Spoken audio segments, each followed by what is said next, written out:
প্রিয় বন্ধুরা, আপনারা সবাই কেমন আছেন? আশা করি সবাই ভালো আছেন।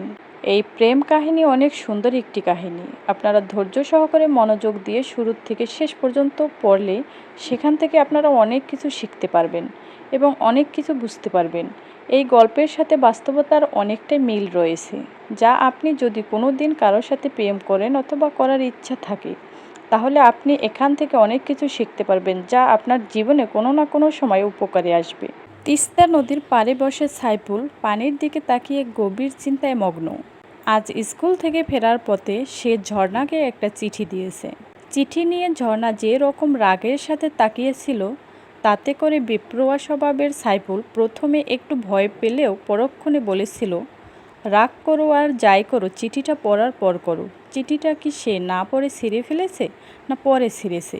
যদি পড়ে থাকে তাহলে সে কি করবে? এই কথাই সে ভাবছে। নদীর স্রোতের কুলকুল ধ্বনি তার কানে প্রবেশ করছে। সন্ধ্যা ঘনিয়ে আসছে। রাখাল ছেলেরা নদীর চর থেকে গরু ছাগল নিয়ে বাড়ি ফিরছে। নানা রকম পাখি দল বেঁধে কিচিরমিচির করতে করতে নিজেদের বাসায় ফিরে যাচ্ছে। সাইফুল প্রতিদিন সন্ধ্যা পর্যন্ত নদীর পাড়ে এই জায়গায় বসে প্রাকৃতিক দৃশ্য আনন্দ উপভোগ করে। আজ কোনো দিকে তার খেয়াল নেই। গ্রামের মসজিদ থেকে মাগরিবের আজান শুনে নামাজ পড়ার জন্য মসজিদের দিকে যেতে যেতে ভাবল, ঝর্ণাকে চিঠিটা দেয়া বোধহয় ঠিক হয়নি। উত্তর বাংলার কুড়িগ্রাম জেলার তিস্তা নদীর পূর্ব দিকে অনন্তপুর গ্রাম। রাক্ষসী তিস্তা এই গ্রামের অনেক লোককে পথে বসিয়েছে, তবুও যেন তার ক্ষুধা মিটছে না। ঘর বাড়ি গ্রাস করেই চলছে। গ্রামের মাঝখানে সেমি পাকা হাই স্কুল, তার পাশে সরকারি ফ্রি প্রাইমারি স্কুল। সাইফুলের পূর্বপুরুষদের বাড়ি ছিল এই গ্রামের পশ্চিম প্রান্তে। তিস্তা তখন তাদের বাড়ির পাশ দিয়ে বয়ে যেত। হঠাৎ একদিন তিস্তা খেপে গিয়ে ঘর বাড়ি গ্রাস করতে লাগলো। তখন সাইফুলের দাদাজির আমল।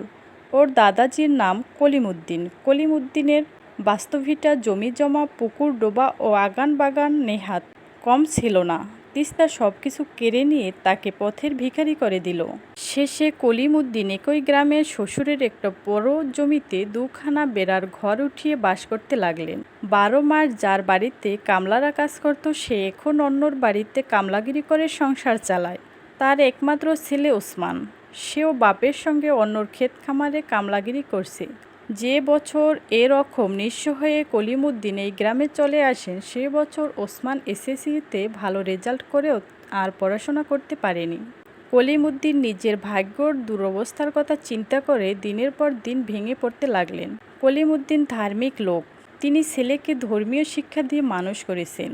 ওসমানের কলেজে পড়ার খুব ইচ্ছা থাকা সত্ত্বেও তার আব্বার শরীরের দিকে তাকিয়ে এবং আর্থিক দুরবস্থার কারণে সংসারের হাল ধরতে বাধ্য হয়েছে।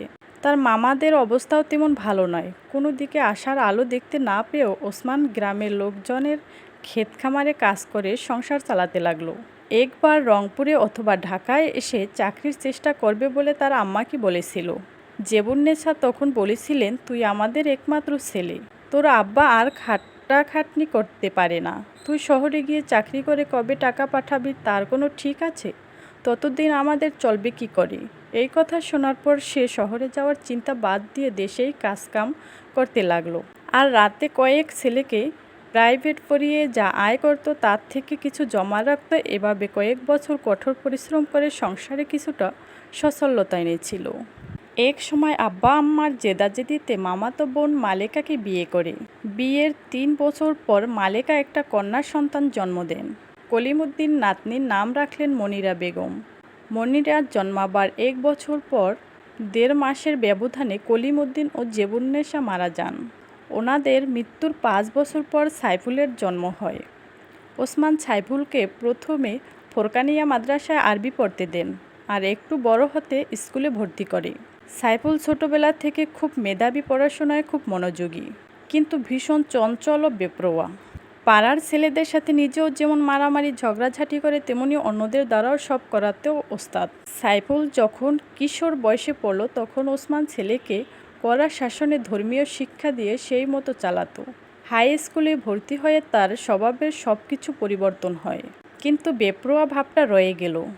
সমাজের কেউ কিছু অন্যায় করলে তার বিচার না হওয়া পর্যন্ত তাকে ছেড়ে কথা কয় না। শিশুকাল থেকে সাইফুল একটু রোগা, এখন সে তরুণ, মাঝারি ধরনের, লম্বা, একহারা শরীর, গায়ের রং ঠিক ফর্সা নয়, উন্নত নাক, মুখের দিকে তাকালে বেপরোয়া ভাবটা বেশ বোঝা যায়।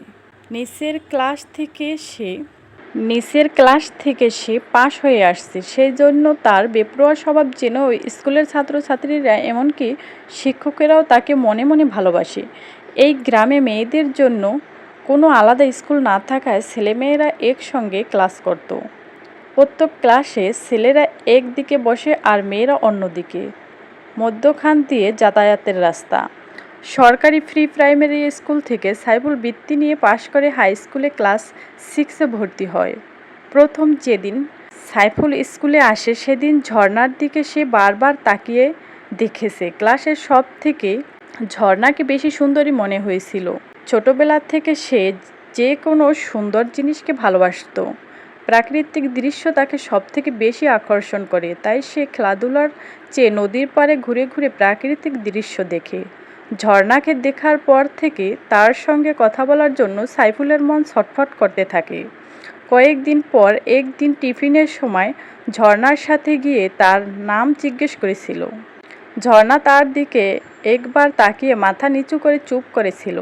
তখন তার সাথে মেয়েটা ঝর্ণার নাম বলে। আরও অনেক পরে সাইফুল তার আব্বার নাম জেনেছিল, হামিদ চেয়ারম্যান। ঝর্ণা হাই স্কুলের মর্নিং শিফটে বেতন দিয়ে 1 থেকে পড়ে আসছে। এতক্ষণ সাথে থাকার জন্য অসংখ্য ধন্যবাদ। পরের পর্ব জানার জন্য সঙ্গেই থাকুন।